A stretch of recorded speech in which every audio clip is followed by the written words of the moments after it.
Attendance sheet. Attendance sheet আমরা প্রত্যেকেই জানি যে অ্যাটেন্ডেন্স আমাদের কোথায় এবং কোন কাজে ব্যবহার করা হয়। অ্যাটেন্ডেন্স ব্যবহার করা হয় স্কুল কলেজ বলুন, অফিস আদালত বলুন, কোনো যে কোনো কাজের পারপাসের ক্ষেত্রে আমাদের অ্যাটেন্ডেন্সটা ব্যবহার করা হয়। এই অ্যাটেন্ডেন্সের কিছু রুলস আছে, যেগুলি হচ্ছে প্রেজেন্ট, অ্যাবসেন্ট, লিভ এবং হাফ ডে। আমি শর্ট ফর্মগুলো এখানে লিখে রেখেছি। পি মানে হচ্ছে প্রেজেন্ট, এ মানে অ্যাবসেন্ট, এল মানে হচ্ছে লিভ, এইচ মানে হচ্ছে হাফ ডে।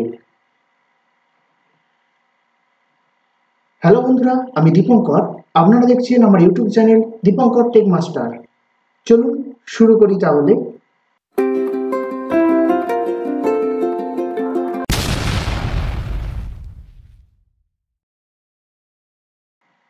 প্রথমে আছে সিরিয়াল নাম্বার। তো সিরিয়াল নাম্বারগুলো দিয়ে দিয়েছি। তারপর আছে স্টুডেন্ট নেম। স্টুডেন্ট নেমগুলো এগুলো দিয়ে দিয়েছি। ক্লাস, কোন ক্লাসের আমি অ্যাটেন্ডেন্স তৈরি করছি, ক্লাস 8-এর অ্যাটেন্ডেন্স করছি, এবং রোল নাম্বারও দিয়ে দিয়েছি। যে কোনো খুশি রোল নাম্বার দিয়ে নেবে। এখান থেকে দেখুন আমি টোটাল 7 দিনের জন্য করেছি। 7 দিনের অ্যাটেন্ডেন্স করছি। 7 দিনের অ্যাটেন্ডেন্সের মধ্যে শেষে দেখুন এগুলি হচ্ছে অফ। অফ কেন করা আছে? অফটা করা আছে কারণ এই দিনটি সানডে ছিল। সানডে থাকার জন্য এটাকে অফ করে রাখা আছে। এবং এখান থেকে এই পর্যন্ত, মানে 18 তারিখ থেকে 23 তারিখ পর্যন্ত এগুলি হচ্ছে কে কদিন প্রেজেন্ট অ্যাবসেন্ট এগুলো করেছে তার শর্ট ফর্মগুলো দিয়ে নিয়েছি। আপনারাও এভাবে কে কতদিন প্রেজেন্ট অ্যাবসেন্ট লিভ করছে এগুলি আপনারা দিয়ে নেবেন। আপনাদের বোঝানোর জন্য এই চার্টটি আমি তৈরি করেছি। এরপর যে কাজটা করতে হবে,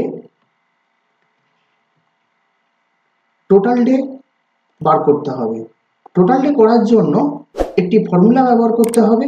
তার জন্য সমান দেব, সমান দিয়ে লিখব কাউন্টটা first bracket first cell is to last cell. First cell বলতে যে ডেটটা হচ্ছে প্রথমের সেল, এই যে ফার্স্ট সেল থেকে লাস্ট সেল, প্রথম সেল থেকে শেষ সেল। করার পর ব্র্যাকেট ক্লোজ করব, করে এন্টার দেব। দেখুন টোটাল 7 দিনের আমি করেছি, সেই জন্য এটা 7 আসছে।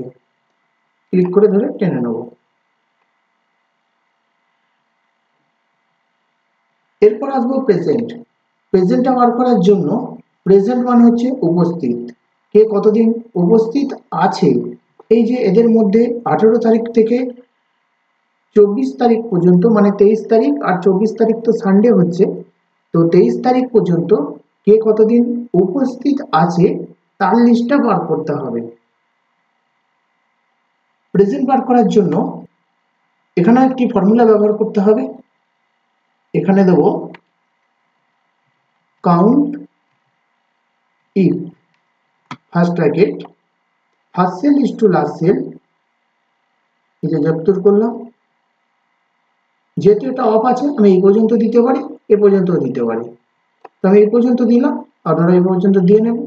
এরপর কি দেবো, কমা, ডবল ইনভার্টেড দেবো। দেওয়ার পর যেহেতু আমি এখানে প্রেজেন্ট বের করছি, তার শর্ট ফর্মটাই এখানে আমি লিখবো প্রেজেন্ট। প্রেজেন্টে পি, ডবল ইনভার্টেড কমা শেষ করে দিয়ে ব্র্যাকেট ক্লোজ করে দেবো, করে দিই এন্টার। দেখুন এখানে প্রেজেন্ট 3 দিন হয়ে গেছে। এ 3 দিন প্রেজেন্ট করেছে, এও 3 দিন করেছে, এও 3 দিন করেছে, এ 2 দিন করেছে। এইভাবে লিস্টটা কে কতদিন প্রেজেন্ট করেছে সেটা আপনারা জানতে পারবেন। এরপর হচ্ছে অ্যাবসেন্ট। অ্যাবসেন্টটা করার জন্য একই ফর্মুলা ব্যবহার করতে হবে, শুধু একটু চেঞ্জ করতে হবে। সমান count if first bracket first cell is to last cell, comma double inverted, যেহেতু আমি অ্যাবসেন্ট বের করছি প্রেজেন্টের ক্ষেত্রে পি ব্যবহার করেছিলাম, অ্যাবসেন্টের ক্ষেত্রে এ ব্যবহার করব। করার পর ব্র্যাকেট ক্লোজ, করার পর এন্টার দেবো। এর অ্যাবসেন্ট হয়েছে 1 দিন, টেনে দেবো। এরপর করব লিভ। একইভাবে লিভটাও হবে সমান count if first bracket first cell is to last cell, comma double inverted leave, double inverted cells bracket close enter. দেখুন এখানে লিভও একদিন বেরিয়ে গেছে। এবং হাফ ডে বের করব সমান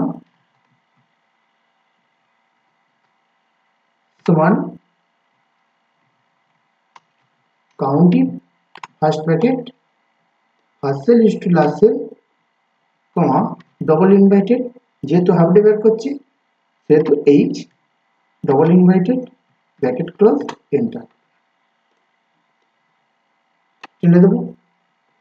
দেখুন কত সহজে কে কতদিন অ্যাবসেন্ট করেছে, কে কতদিন প্রেজেন্ট করেছে, কে কতদিন লিভ করেছে এবং কে কতদিন হাফ ডে করেছে তার লিস্টটা এখানে বেরিয়ে গেছে।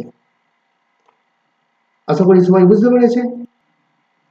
যদি ভিডিওটি ভালো লাগে অবশ্যই শেষে একটি লাইক করে রাখবেন এরকম নিত্য নতুন ভিডিও দেখার জন্য, এবং নতুন হয়ে থাকলে চ্যানেলটিকে সাবস্ক্রাইব করে পাশে থাকবেন।